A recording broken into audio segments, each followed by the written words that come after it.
Με ρωτάνε τι κάνουμε όταν έχουμε τενοντίτιδες στα χέρια. Παιδιά, οι ρεφλεξολόγοι έχουν βάθια γνώση του νευρικού συστήματος και στα χέρια έχουμε 17.200 νευρικές απολύξεις.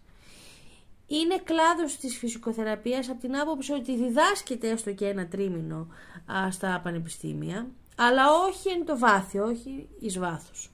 Όποιος θέλει να γλιτώσει τις 10 υποχρεωτικές συνεδρίες ενός ορθοπαιδικού φυσικοθεραπευτή και θέλει να λύσει και άλλα θέματα με ένα σπάρο 2 τριγώνια, να ξέρετε ότι η φυσικοθεραπεία θα βοηθήσει στην τενοντίτιδα, αλλά η ρεφλεξολογία θα βοηθήσει και στα υπόλοιπα βασικά αιτήματα που έχουν σχέση με το νευρικό σου σύστημα και τα ζωτικά σου όργανα, με ένα σπάρο 3 τριγώνια.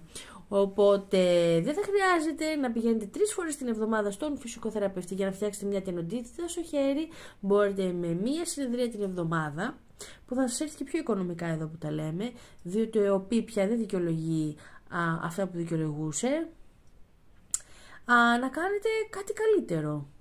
Εξάλλου τα οστίδια, έτσι τόσο ευαίσθητο το χέρι, με τα μικροστιάκια του, τα οστιδιάκια του, τα σκαφοειδές εδώ, τόσα μικρά έτσι φαλαγγίτσες και όλα αυτά, θέλουν χέρι, θέλουν μάλαξη, θέλουν πιεσοθεραπεία, θέλουν ρε παιδί μου το κάτι της παραπάνω, που ο φυσικοθεραπευτής ζορίζεται διότι βάζει πιο πολύ μηχανική υποστήριξη. Αυτό είναι αφιερωμένο στο φίλο μου τον Γιάννη, που δεν ήξερε ότι η ρεφλεξολογία γίνεται και στα χέρια.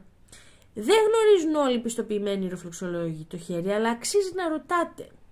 Έτσι.